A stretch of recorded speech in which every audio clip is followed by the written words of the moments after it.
कि रावण के 3 जन्म होते हैं और उसकी कथा इस रूप में आती है कि वैकुंठ लोक में भगवान का दर्शन करने के लिए सनत सनंदन सनातन और संत कुमार जाते हैं। वैकुंठ के द्वार पर जय और विजय 2 द्वारपाल के रूप में खड़े। दर्शन के उतावलेपन में वे बिना पूछे ही भीतर प्रविष्ट होने की, भीतर घुसने की चेष्टा करते और जय और विजय क्रुद्ध होकर के इन चारों महात्माओं को भीतर प्रविष्ट होने से रोकते और तब वे महात्मा अत्यंत क्षुब्ध होते हैं और क्षुब्ध होकर के वे शाप देते हैं कि तुम राक्षस हो जाओ। और उसके साथ साथ एक वाक्य और वो जोड़ देते हैं कि तुम्हें 3 जन्म तक राक्षसों के रूप में, बुरे रूप में जन्म लेना होगा। और ऐसा करके कि जब वे महात्मा शाप दे चुकते हैं तो भगवान आते हैं और भगवान का और उनका मिलन होता है और इसके पश्चात भगवान ये स्वीकार करते हैं कि आपने इन्हें दंड देकर के बिल्कुल उचित कार्य किया है और मैं स्वीकार करता हूं कि यदि ये जन्म लेंगे तो इनके कल्याण के लिए मैं भी जन्म लूंगा। तो यही जो भगवान के दोनों द्वारपाल है, यही आगे चल करके 3 जन्म लेते। पहले सतयुग में जन्म इनका होता है और तब इनका नाम हिरण्याक्ष और हिरण्यकश्यपु होता। फिर इसके पश्चात त्रेता युग में इनका जन्म होता है और तब इनका नाम रावण और कुंभकर्ण के रूप में आता है। और फिर द्वापर युग आता है और द्वापर युग में इनका नाम शिशुपाल और दंतवक्र हो जाता है। यहां पर कुछ संकेत किए गए। पहली बार इन लोगों का जन्म दैत्य जाति में हुआ, दूसरी बार उनका जन्म राक्षस जाति में हुआ और तीसरी बार उनका जन्म मनुष्य जाति में हुआ। का पहले जन्म में वे एक भिन्न नाम और भिन्न रूप में है, दूसरे में दूसरे रूप में है, तीसरे में तीसरे रूप में है और इस तरह से ये दोनों द्वारपाल जो है बार बार जन्म लेते हैं। भिन्न भिन्न देशों में जन्म लेते हैं, भिन्न भिन्न जातियों में जन्म लेते हैं। शिशुपाल और दंतवक्र का जन्म भारत में हुआ, रावण और कुंभकर्ण का जन्म लंका में हुआ। तो देश की भी भिन्नता है, जात की भी भिन्नता है, काल की भिन्नता है, आकृति की भिन्नता है और नाम की भिन्नता है। तो ये नहीं कि प्रत्येक के 10 सिर रहे हो। हिरण्यकश्यपु का एक ही सिर था, रावण के 10 सिर थे। शिशुपाल जब जन्म लेता है तो उसके 4 भुजाएं और 3 नेत्र थे, ऐसा सांकेतिक वर्णन आता है। इसका तात्पर्य क्या? इस संदर्भ में मेरा ध्यान अपने हिंदू विश्वविद्यालय के प्रवचन की ओर जाता है। कई वर्ष पहले ये रावण के 3 जन्मों की गाथा जब विश्वविद्यालय के किसी छात्र ने पढ़ी तो उन्होंने, उस विद्यार्थी ने बड़ा ही व्यंग्यात्मक प्रश्न लिख करके मेरे पास भेजा और वो प्रश्न ये था कि रावण के 3 जन्मों की गाथा रामायण में लिखी गई है और रामायण में यह भी लिखा हुआ है कि 4 युग होते हैं, सतयुग, त्रेता, द्वापर और कलयुग। तो जब ये लिखा गया कि सतयुग में उसका जन्म हुआ, त्रेता में उसका जन्म हुआ, द्वापर युग में जन्म हुआ, केवल रावण के 3 ही जन्म हुए, तो इसका अर्थ तो यही हुआ कि हम लोगों का युग ही सबसे अच्छा है। कम से कम इसमें तो रावण कुंभकर्ण का जन्म नहीं हुआ ना। अगर हुआ होता तो तुलसीदास जी ने लिखा होता कि कौन रावण है और कौन कुंभकर्ण है। तो मैंने उत्तर देते हुए कहा था कि भाई गोस्वामी जी के सामने समस्या ये थी कि अन्य युगों में रावण और कुंभकर्ण एक एक नाम और एक एक रूप में पैदा हुए, तो उन्होंने परिचय दे दिया। पर चौथे युग में इतने नाम और इतने रूप में पैदा हो गए कि वे क्या लिखे कि कौन रावण है और कौन कुंभकर्ण है। का इसका वास्तविक तत्व 2 है। बड़े दोनों सूत्रों पर आप ध्यान देंगे। एक सूत्र तो ये है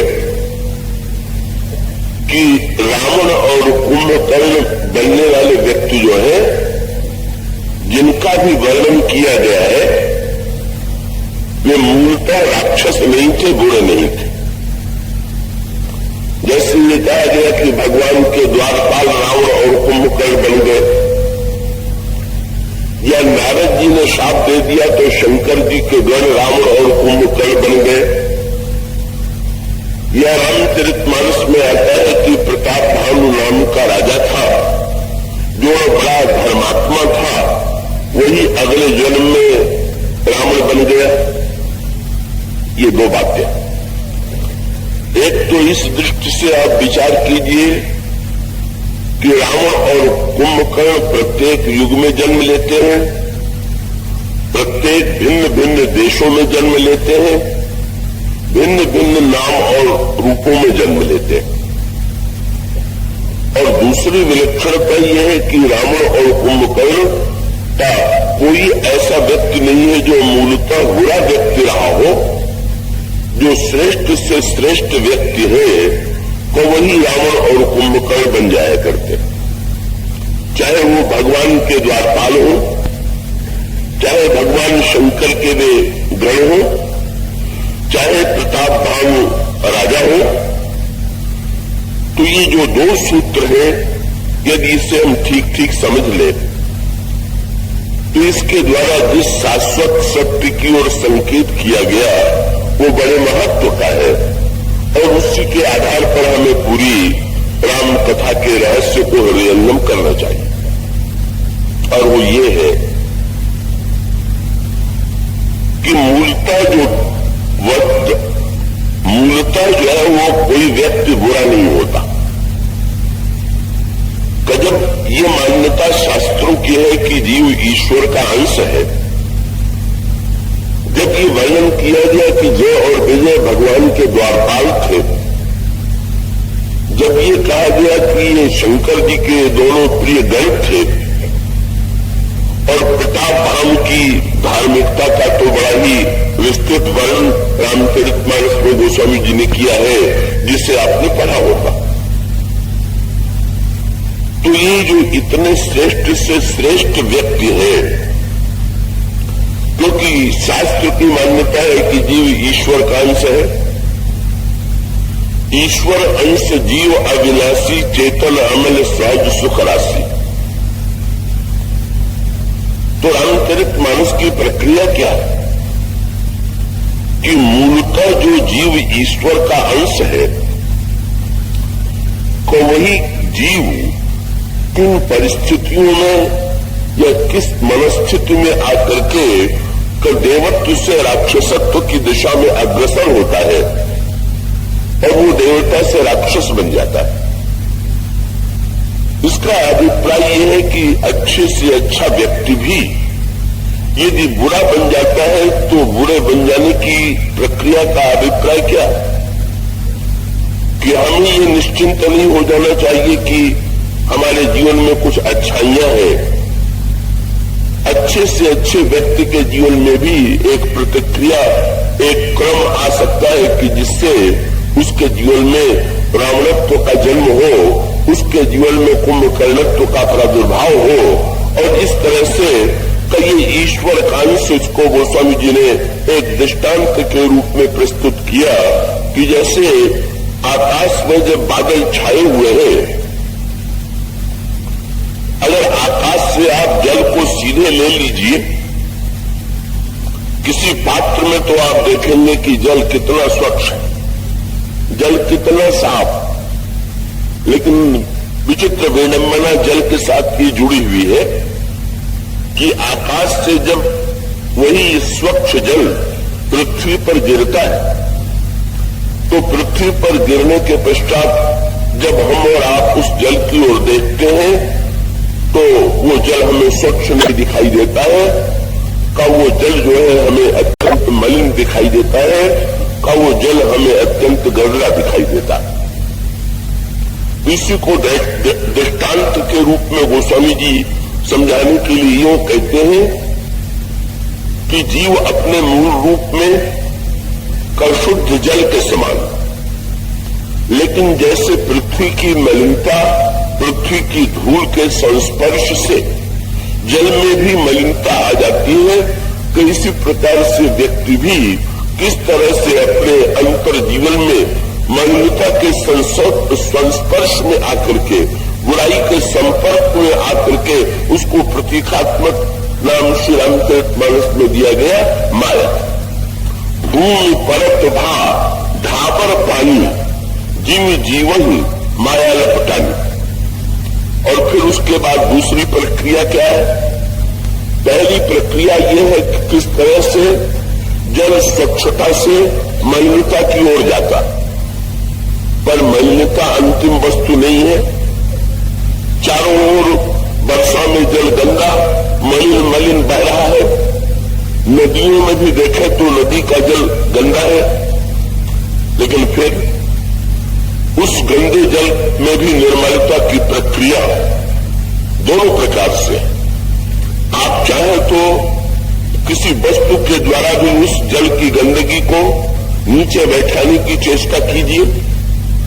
आप बर्तन में जल ले लीजिए और जल लेकर के उसमें कुछ ऐसी औषधियां हैं जिनको यदि डाल दीजिए तो जल की मलिनता नीचे बैठ जाएगी और जल अपने स्वच्छ रूप में ऊपर आ जाएगा।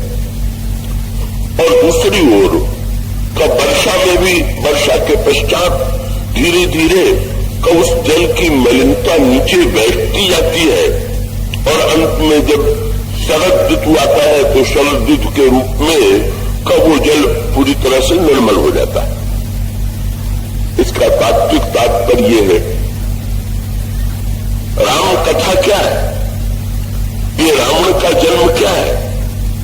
ये हमारे और आपके अंतःकरण की ही गाथा है।